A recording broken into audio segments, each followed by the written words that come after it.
안녕하세요. 뉴스반장입니다. 네, 지기현 판사는 룸살롱에서 삼겹살을 드십니까? 사진이 있는데도 뻔뻔하게 거짓말을 한 판사에게 내란 재판을 맡길 수 없습니다. 귀를 의심할 수밖에 없었습니다. 룸살롱 접대 의혹이 제기된 지 닷새 만에 지기현 판사가 삼겹살을 입에 올렸습니다. 지기현 판사는 그런 데 가서 접대받는 생각 해본 적도 없다. 삼겹살에 소맥이나 먹는다고 했습니다. 정말 그런 곳에 간 적이 없습니까? 민주당은 이미 본인이 직접 출입했던 룸살롱 사진을 보여줬습니다. 어떻게 뻔뻔하게 거짓말을 합니까? 접대는 생각도 해본 적이 정말 없습니까? 민주당은 해당 업소를 직접 확인했습니다. 서울 강남에 있는 고급 룸살롱이었습니다. 여성 종업원들이 룸마다 테이블마다 여럿이 동석하고 있었습니다. 간판만 바뀌었을 뿐 업소 주인도 같고 내부도 동일합니다. 지기현 판사가 스스로 사실을 인정하고 법대에서 내려오겠지, 사법부 스스로 문제를 바로 잡겠지, 이런 기대는 허무하게 깨져버렸습니다. 민주당은 사법부 자체 감찰 과정에만 사진 제공 등의 협조를 하려고 했지만 지기현 판사의 대국민 거짓말을 입증하기 위해 부득이 사진을 국민께 직접 공개합니다. 국민 여러분, 직접 확인해 주십시오.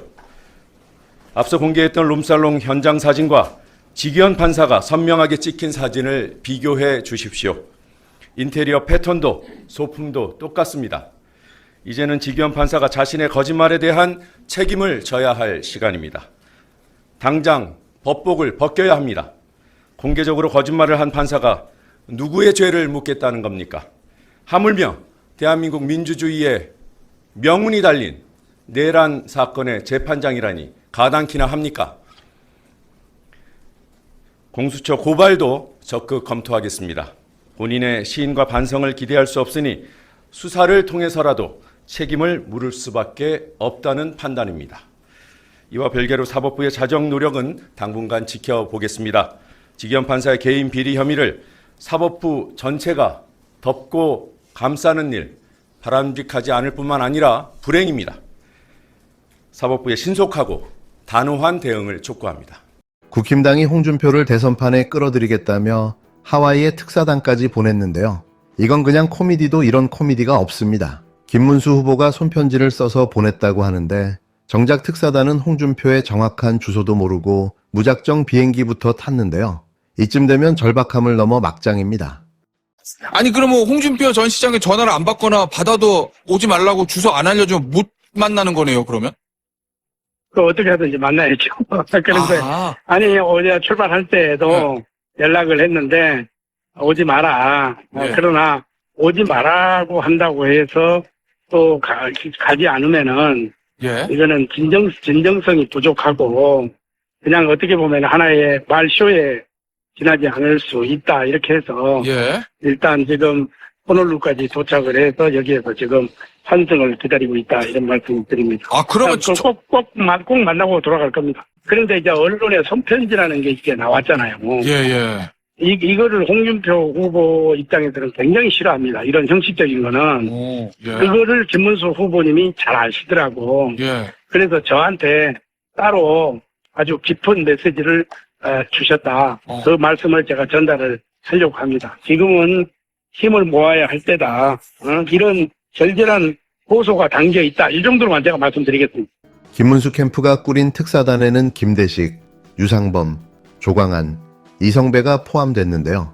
이들은 모두 홍준표와 인연이 있던 인물들입니다. 김대식은 경선 당시 홍준표 캠프에서 비서실장을 맡았던 인물인데요. 유상범은 단일화 추진 본부장, 조광안은 대외협력 부본부장입니다. 얼굴은 익숙한데요. 문제는 이런 사람들을 보내면서도 홍준표가 어디 있는지조차 모르고 간 겁니다. 이게 과연 진정성 있는 일일까요? 그냥 쇼인 거죠. 홍준표는 이미 여러 차례 SNS와 언론을 통해 오지 말라고 못을 박았는데요. 5월 16일에도 문수형은 안타깝지만 그 당은 이미 탈당했다며 하와이에 설득조를 보내지 말라고 했습니다. 그러니까 이미 거절을 넘어서 아예 단절을 선언한 셈인데요. 그런데도 특사단 파견을 강행한 거죠. 아니 이건 특사단이 아니라 홍준표 찾아 산만리, 홍준표 원정대인데요. 정말 꼬라지가 아주 가관입니다. 김대식은 오지 말라는 반응에도 가지 않으면 진정성이 없다고 주장했는데요. 듣기엔 그럴싸하지만 애당초 주소도 모르고 가는 게 진정성이 있을까요? 상식적으로 생각해도 말이 안 되는 얘기입니다. 이번 해프닝은 국힘당의 위기감이 얼마나 심각한지를 보여주는 단면인데요. 윤석열이 탄핵당하고 탈당하면서 보수 진영은 완전히 방향을 잃었습니다. 김문수 후보는 존재감이 희미하고 언론 회피에다 구설수까지 겹치며 지지율이 바닥인데요. 이런 상황에서 홍준표라는 이름을 끌어와 구심점을 만들겠다는 속셈이었던 겁니다. 그런데 문제는 국민들이 이걸 다 알고 있다는 거죠. 홍준표는 이미 4월에 국힘당을 비열하고 고쳤을 수 없는 집단이라고 비판하며 탈당했는데요. 박근혜 탄핵 이후 당을 다시 일으켜 세웠지만 윤석열 탄핵을 보면서 정남이가 떨어졌다고까지 말했습니다. 그가 정치를 접고 하와이로 떠난 이유가 거기 있는 건데요. 당사자가 밝힌 거절 의사를 무시하고 손편지 한 장 들고 찾아가는 감동이나 연출하려 한 국힘당의 시도는 오히려 역효과만 낳고 있는 거죠. 홍준표는 SNS에서 정통 보수는 이회창 이후 끝났으며 대선 후 새 판을 짜야 한다고 말했는데요. 그 말엔 국힘당엔 더 이상 미련이 없다는 뜻이 분명히 담겨 있습니다. 실제로 홍준표는 민주당 이재명 후보와 개혁신당 이준석 후보 양측 모두로부터 러브콜을 받고 있는 상황인데요. 그만큼 정치적 몸값은 오히려 더 올라가고 있는 거죠. 하지만 그는 그 누구와도 손잡지 않겠다고 했는데요. 스스로 새 판을 짜겠다고 의도를 내보인 겁니다. 결국 이번 하와이 특사단 파견은 구시대 정치의 구태만 드러낸 셈인데요. 준비도 안 된 채 인맥만 믿고 정치적 감동 같은 걸 연출하려 한 시도는 결과적으로 참담한 실패로 끝날 가능성이 큽니다. 무엇보다 진정성을 말하면서 당사자와의 최소한의 교감조차 없이 일방적으로 움직였다는 점에서 국민들이 받아들일 수 있는 정치는 아닌 거죠. 국힘당은 여전히 과거 인물에 매달리고 있는데요. 정작 중요한 건 시대가 바뀌었다는 사실입니다. 이제는 쇼가 아니라 실력, 퍼포먼스가 아니라 원칙이 통하는 정치가 필요합니다. 그런데도 하와이로 정치 원정대나 꾸려보낸 걸 보면 국힘당은 여전히 정신을 못 차렸다는 생각밖에 안 드는데요. 하와이 특사단의 여정은 감동이 아니라 실망으로 끝날 가능성이 높습니다. 홍준표의 마음을 돌리기에는 너무 늦었고 그가 내린 정치적 결단은 이미 명확합니다. 결국 이 에피소드는 국힘당이 얼마나 리더십이 부재한 상태인지 또 얼마나 절박하게 구태에 의존하고 있는지를 그대로 보여주는 상징적인 사건으로 기록될 겁니다. 오늘 첫 번째 TV 토론이었는데 사실 국민들에게 가장 관심사였을 그런 경제에 관한 부분이었는데 좀 안타까웠던 부분은 이렇게 경제 위기가 중차대한 상황인데 세부적인 내용들이 이재명 후보가 많이 준비 안 되어 있다라는 생각을 했습니다. 본인이 자신있게 밝혔던 AI 100조 공약 같은 것들도 100조라는 큰 돈을 쓰겠다는 그런 폭을 밝혔으면 어디에 쓰겠다 정도는 일리 있게 말씀해 주시지 않았는데 그것이 안타깝고 조금 답변하기 어려운 질문 있을 때마다 극단적이다 이런 말씀하시면서 답을 회피하시면서 오히려 상대를 조롱하시는데 제가 봤을 땐 정책적으로 가장 극단적이신 분은 이재명 후보인데 왜 자꾸 본인이 극단적인 정책을 해놓고 그대로 물어보면 왜 이렇게 극단적으로 이해하느냐 이렇게 말씀하시는 거 봐가지고 전략을 이해하기 좀 어려운 것 같습니다. 그래서 저는 사실 아까 말했지만 모순적인 것들을 서로 공약해놓은 것도 있고 이재명 후보가 계엄 이후에 그런 반계엄 분위기에 도취되어가지고 아무렇게나 대한민국에 대한 비전 제시가 된다고 판단하는 것이 아닌가 우려스럽습니다. 오늘 저는 솔직히 제 이야기를 많이 하고 그리고 또 저는 솔직히 김문수 후보에 대해서 질문드리고 싶은 것이 많고 했는데 이재명 후보가 자꾸 좀 비협조적이고 답을 회피하고 그리고 결국에는 궤변에 가까운 답변들을 쏟아내고 많은 국민들이 호텔 경제학에 대한 본인의 정확한 해명이라든지 120원 커피 이런 것들은 좀 그래도 제가 표현 잘못한 것 같다.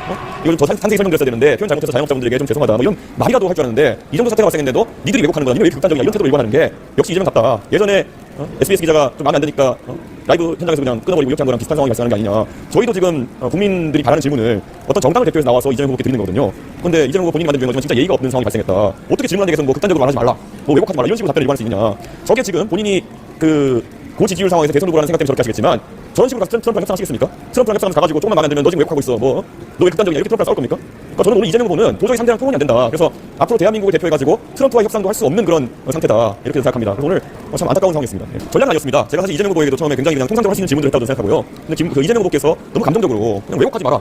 너 왜 극단적이냐.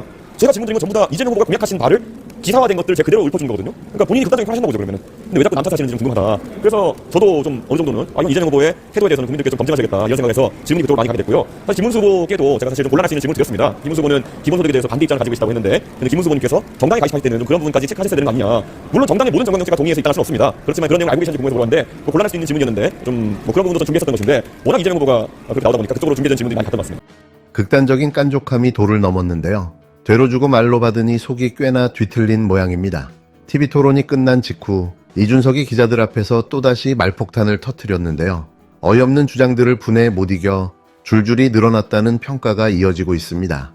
첫 번째 TV 토론이 끝나자마자 이준석은 이재명 후보가 세부 준비가 부족했다느니 질문을 회피했다느니 헛소리를 늘어놨는데요. 본인의 전략이 전혀 먹히지 않자 억지를 쏟아낸 걸로 보입니다. 그동안 수없이 이어진 이재명 흠집 내기 프레임이 통하지 않자 감정이 폭발한 듯 보였는데요. 토론에서 정책으로 승부를 보지 못하니 결국 비난과 왜곡으로 물타기를 시도한 겁니다. 심지어 계엄령 이후 분위기가 달라졌다며 아무 말이나 해도 된다고 착각하는 거 아니냐는 말까지 했는데요.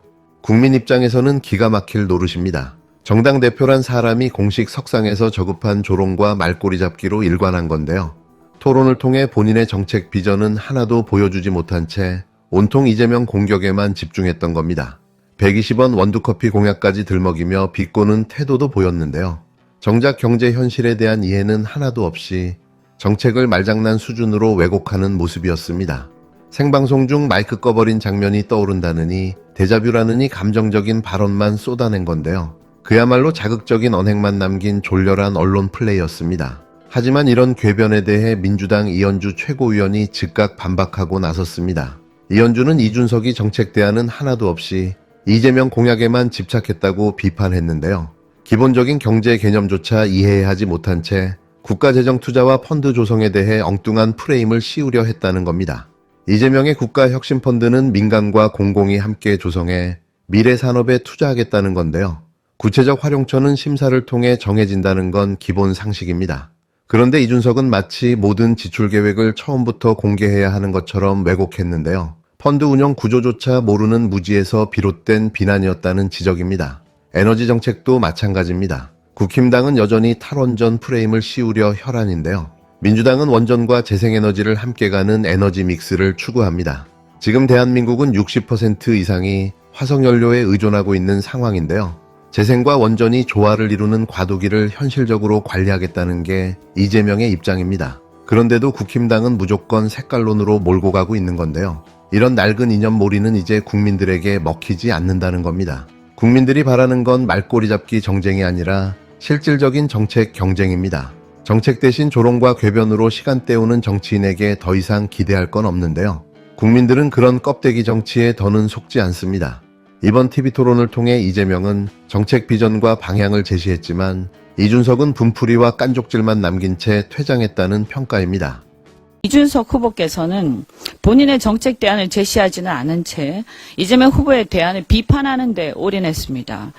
무한적 통화 창출을 통한 재정 지출 확대를 의미하는 현대적 통화 이론을 끌고 왔습니다. 그런데 이재명 후보가 얘기하는 것은 국가의 혁신적이고 적극적인 재정 투자 역할이지 이것을 통화 정책, 확대 통화 정책을 통한 그 발권력, 중앙은행의 발권력을 활용한 게 아닙니다. 제대로 알지도 못하고 자꾸 비판하는데 이것도 너무 억지적인 비판이라서 듣고 있기가 매우 민망합니다. 또한 이재명 후보가 제안한 국가혁신펀드 활용처에 대한 문답에서도 마찬가지입니다. 이재명 후보는 펀드의 구체적인 투자 분야 대상은 실제 펀드를 운영하는 단계에서 운영 주체들이 엄격한 타당성 심사 등을 통해서 결정될 것이다. 너무나도 당연한 상식적인 얘기입니다. 그런데 이것을 가지고 마치 준비가 안 됐다 이렇게 얘기를 하는데 어떤 누가 투자 펀드를 얘기를 하면서 그 투자 펀드의 큰 비전과 방향만 얘기하는 것이지 운영 주체들이 어디에다가 어떻게 투자하겠다 이런 걸 지금 결정해 놓고 있다면 그것 자체가 웃기는 얘기입니다.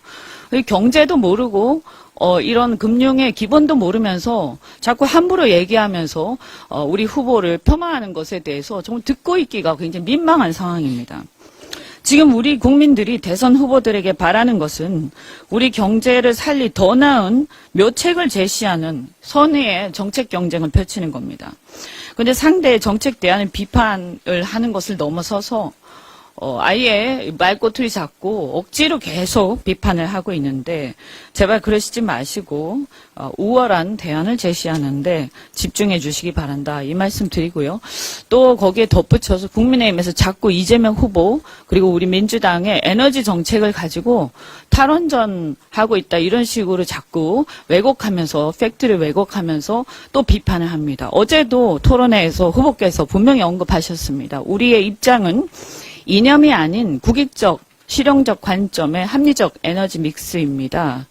그래서 지금 현재 한국의 에너지 안보 측면을 생각을 했을 때 에너지의 비중이 지금 재생과 원전 다 합해봐야 40%에 불과하고 화석 연료가 지금 60%를 차지하고 있습니다. 그래서 세계적인 탈화석 연료의 흐름에서 보더라도 우리는 이 두 에너지를 조화롭게 공존해서 간다라는 걸 다시 한번 말씀을 드리고, 이런 패권 경쟁 시대에 AI 대전환 시대, 그리고 전기요금의 문제로 인한 산업 공동화 우려, 또 산업과 노동자들의 생태계 문제, 이런 것들이 있기 때문에 또 수출 경쟁력 문제라든가 SMR 등의 미래 에너지 패권 경쟁 싸움이 있습니다. 여기에 대해서 우리 민주당이나 이재명 후보가 소홀히 하고 있지 않다, 다시 한번 말씀을 드립니다.